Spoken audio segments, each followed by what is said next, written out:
इस सीसीटीवी में आपको दो बच्चे दिखाई दे रहे होंगे। एक बच्चा साइकिल पर बैठा हुआ है और कुछ सेकंड बाद वो साइकिल चलाने भी लगता है। वहीं दूसरा बच्चा, आप उस पर गौर करिए, वो एक बिल्डिंग में दाखिल होता हुआ नजर आ रहा है। दरअसल ये 12 साल का मासूम बच्चा इंदौर में 6 मंजिला बनी श्रीदेवी अपार्टमेंट नाम की इस बिल्डिंग में जाता है। इस बिल्डिंग के 4th फ्लोर के फ्लैट पर इस मासूम बच्चे का दोस्त आहान रहता है, उससे ही मिलने जाता है। लेकिन सबसे चौंकाने वाली बात यह है कि एक मासूम बच्चा इस बिल्डिंग से कभी बाहर जिंदा वापस आया ही नहीं। अगले दिन इस मासूम बच्चे की लाश इसी बिल्डिंग के 3rd फ्लोर के अपार्टमेंट में बेड बॉक्स के अंदर कपड़ों के बीच ठूसी हुई मिलती है और यहां तक कि उसके ऊपर एक बुजुर्ग महिला बेड के ऊपर सो रही थी। अब यहां पर सवाल उठता है, और जो वीडियो आपने देखा सीसीटीवी का, ये आखिरी वीडियो था जहां पर ये मासूम बच्चा जिंदा दिखाई दिया। अब यहां पर सवाल उठता है कि आखिर एक जो मासूम बच्चा इस बिल्डिंग में इसलिए जाता है ताकि वो अपने दोस्त से मिल सके, लेकिन वो मासूम बच्चे की लाश इस बिल्डिंग के 3rd फ्लोर के अपार्टमेंट में बेड बॉक्स के अंदर कैसे मिल जाती है? किसने इस बच्चे की हत्या की है? अब पुलिस जब जांच पड़ताल करती है तो हत्यारा कोई और नहीं निकलता, बल्कि जिस फ्लैट में बच्चे की लाश मिली है उसी फ्लैट में रहने वाला रेहान निकलता, जिसकी उम्र 21-22 साल है। वो बच्चे की जो है ना सिर्फ हत्या करता, बल्कि हत्या करने से पहले जबरदस्ती करता, पैंट उतारकर उसका रेप करने का प्रयास करता और उसके बाद रस्सी से 8 बार बच्चे का गला घोटता कसकर, और फिर ईंट से चेहरे पर कई वार करता और उसे मौत के घाट उतार देता है। उसके बाद जो है बच्चे की लाश अपने ही घर के अंदर इस बेड बॉक्स में बच्चों के कपड़ों के बीच ठूस देता है और उसके ऊपर अपनी बुजुर्ग मां को सुला देता है ताकि किसी को शक ना हो। यहां तक कि ये आरोपी इतना शैतान था कि पुलिस को गुमराह कर रहा था। जब पुलिस छानबीन कर रही थी, इस बिल्डिंग में तलाशी कर रही थी, तो पुलिस के साथ साथ घूम रहा था और पुलिस की जांच में बाधा डाल रहा था, पुलिस को गुमराह कर रहा था, एक तरह से बेवकूफ बना रहा था। अब यहां से इस आरोपी रेहान के दो फायदे हो रहे थे। पहले तो वो पुलिस की हर जांच में निगाहें बना होता कि पुलिस की जांच कहां तक पहुंचती है, क्या पुलिस का शक उस पर जाता है, और दूसरा रीजन ये था कि वो अपने फ्लैट से पुलिस को दूर रख रहा था, जिसके चलते पुलिस को शक नहीं जा रहा था कि ये तो जांच में हमारे साथ लगा हुआ है, पूरी तरह से सहयोग कर रहा है, तो पुलिस का शक उस पर जा भी नहीं रहा था।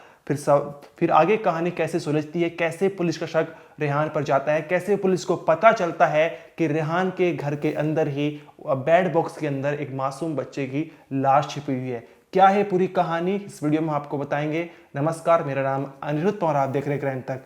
ये मामला मध्य प्रदेश के इंदौर के श्रीनगर कॉलोनी का है। यहाँ पर जो श्रीदेवी अपार्टमेंट नाम की बिल्डिंग देख रहे हैं, ये 6 मंजिला बिल्डिंग है जहां पर, और इसी बिल्डिंग पर 4th फ्लोर पर इस मासूम बच्चे का दोस्त आहान रहता है। सबसे पहले आप इस सीसीटीवी को देखिए, यहाँ पर दो बच्चे आपको दिखाई दे रहे होंगे। जो बिल्डिंग की तरफ जाता है वही एक तरह से पीड़ित या फिर उसके साथ ही वारदात घटी थी, और साइकिल पर उसका दोस्त रहता है। वो साइकिल अपने दोस्त को देता है और फिर बिल्डिंग में दाखिल हो जाता है 4th फ्लोर पर अपने दोस्त से मिलने के लिए।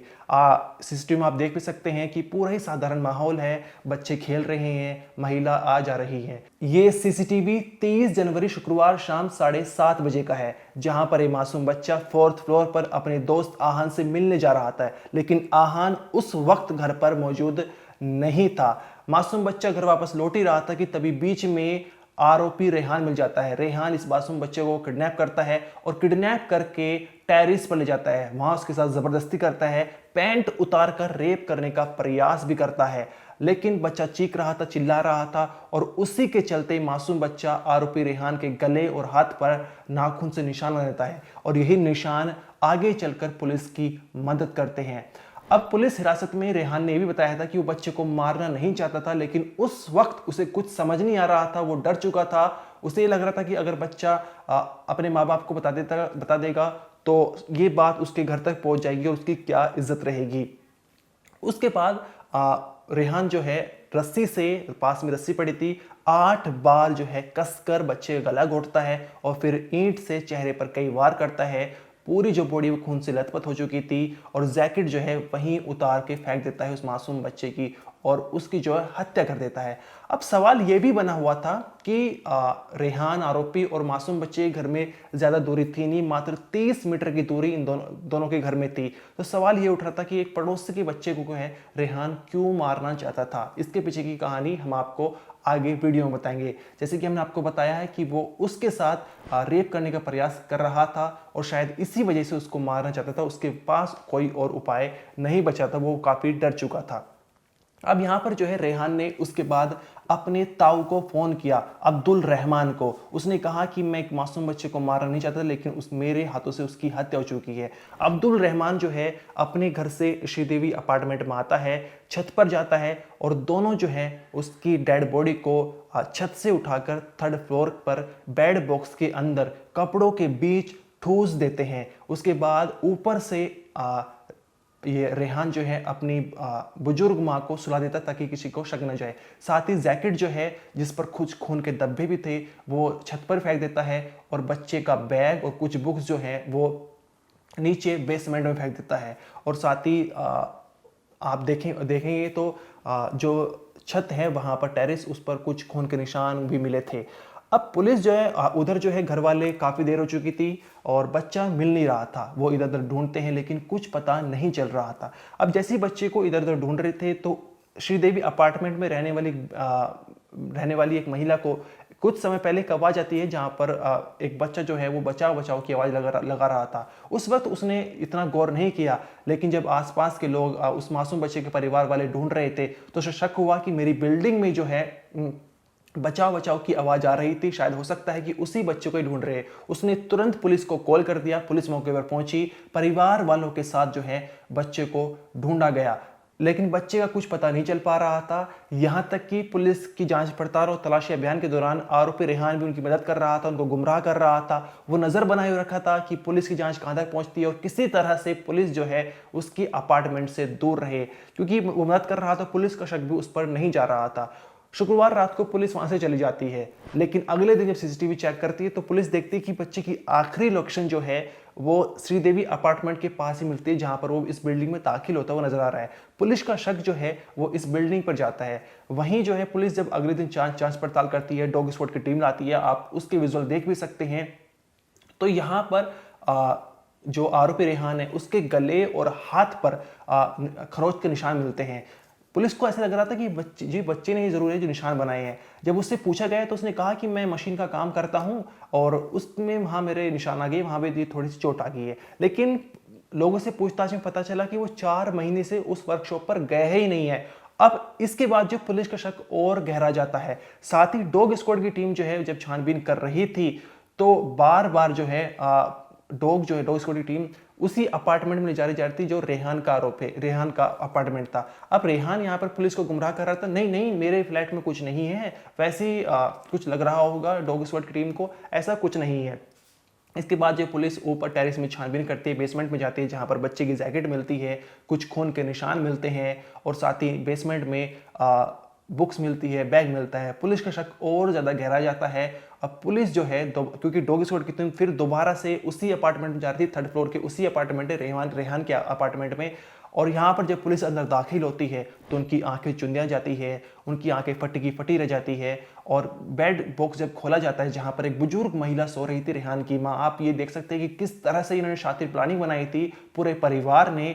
अब जब अंदर खोला जाता है तो कपड़ों के बीच में ठुसी हुई एक संदिग्ध परिस्थिति में एक मासूम बच्चे की लाश मिलती है। ये मासूम बच्चा वही था जो एक दिन पहले शुक्रवार 30 जनवरी को शाम 7:30 बजे इस बिल्डिंग में दाखिल होता हुआ नजर आ रहा था, जिसकी तलाशी की जा रही थी।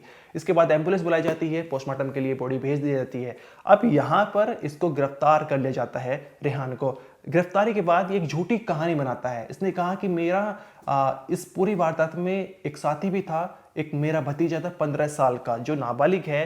अब इसने उसके ऊपर इसलिए आरोप लगा दिए थे क्योंकि कुछ आपसी विवाद चल रहा था, लेकिन पुलिस जांच पड़ताल में से कुछ सामने निकल कर आया, वो नाबालिग निर्दोष निकला।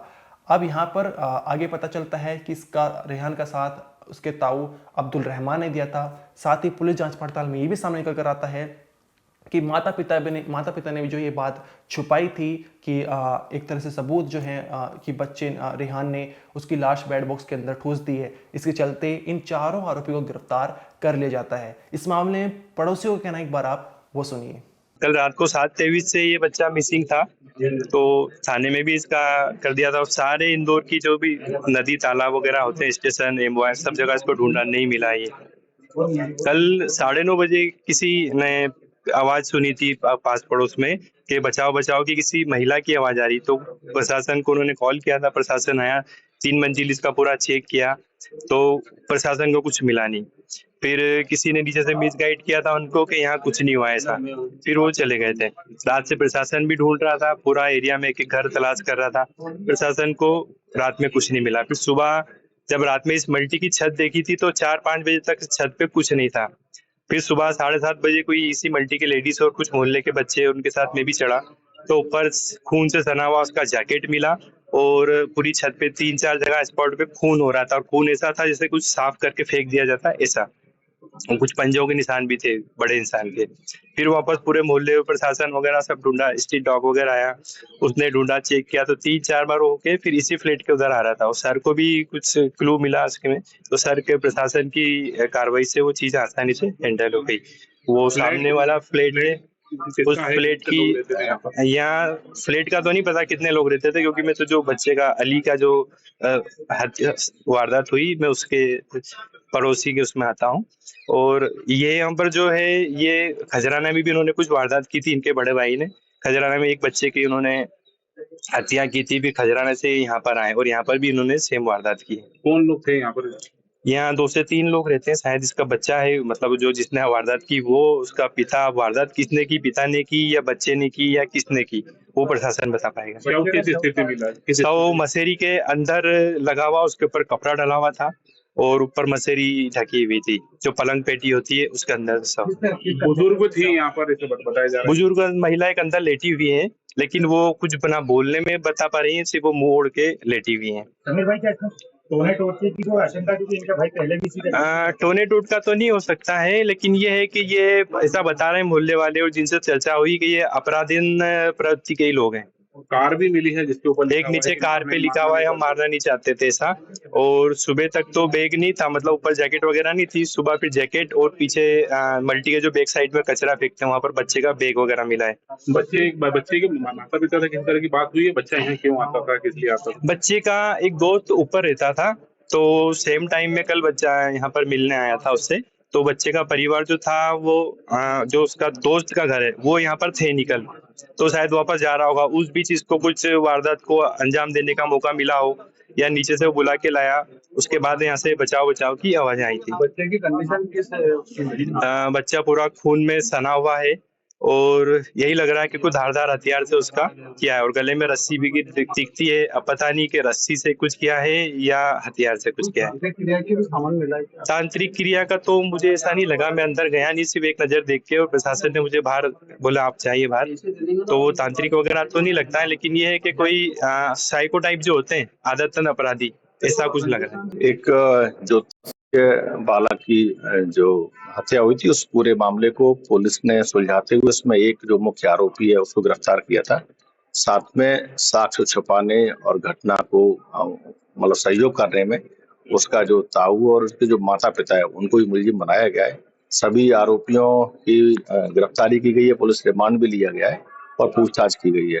अभी इस पूरे मामले में इन्वेस्टिगेशन किया जा रहा है अभी, और जो अन्य साक्ष्य जो आएंगे, एविडेंसेस आएंगे, उसके आधार पर अग्रिम कार्रवाई की जाएगी। पीएम रिपोर्ट सर अभी तक प्राप्त हुई है पूरे मामले? अभी पीएम रिपोर्ट मुझे लगता है अभी नहीं प्राप्त हुई है, और उसकी शीघ्र आने की संभावना है। उसके आधार पर उसमें कुछ और भी डिसाइड किया जाएगा कि ये मामला पॉक्सो में जाएगा या और किसी उसमें जाएगा। ये बात सामने उन्होंने कोई गोगो पेपर का नशा किया था, इस तरह का आरोपी। अभी इसमें बहुत सारे फैक्ट्स हैं जिनके आधार पर इन्वेस्टिगेशन किया जा रहा है। सर क्या कोई गलत हरकत करने का प्रयास आरोपी के द्वारा? अभी कोई ऐसे एविडेंसेस नहीं मिले अभी उस मामले में। अभी चूंकि अभी केस में इन्वेस्टिगेशन किया जा रहा है, और हर एंगल से इसमें मतलब जो साक्ष्य वो कलेक्ट किया। अभी कोई रिमांड पे है आरोपी? अभी फिलहाल नहीं है, फिलहाल इनको सभी को जुडिशियल रिमांड में भेजा गया। तो ये कहानी मध्य प्रदेश के इंदौर की थी, जहां पर शुक्रवार 30 जनवरी को शाम 7:30 बजे एक बच्चा खेलता खेलता अचानक गायब हो जाता है, लेकिन अगले दिन उसकी लाश उसी बिल्डिंग के थर्ड फ्लोर के एक फ्लैट में अंदर बेड बॉक्स के अंदर मिलती है। अब यहाँ पर जो आरोपी सामने निकल कर आता है वो उसी फ्लैट में रहने वाला एक लड़का 20-21 साल का, जिसका नाम रेहान है। जांच पड़ताल में ये सामने निकल कर आया है कि ये बच्चे के साथ संबंध बनाना चाहता था, और लेकिन उसी के चलते उसने किडनैप किया था। लेकिन जब बच्चा चीखने लगा, चिल्लाने लगा और तो ये डर गया है, तो उसके चलते उसने हत्या कर दी। अभी जो है चारों आरोपियों को गिरफ्तार कर लिया गया है। इस मामले में था नहीं, आपको जो भी कहना है कमेंट सेक्शन में जरूर बताइए। आप देखते रहिए क्राइम तक।